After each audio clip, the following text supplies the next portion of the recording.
4分でわかる備中高松城の戦い。2、織田軍は城の南に堤防を築きます。堤防は半月ほどで完成し、その長さは 4km にも及びました。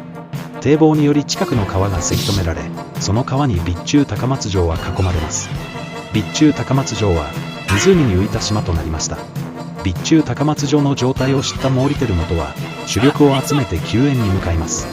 輝元は猿掛城に、吉川元春と小早川高景は甲信山に布陣しました。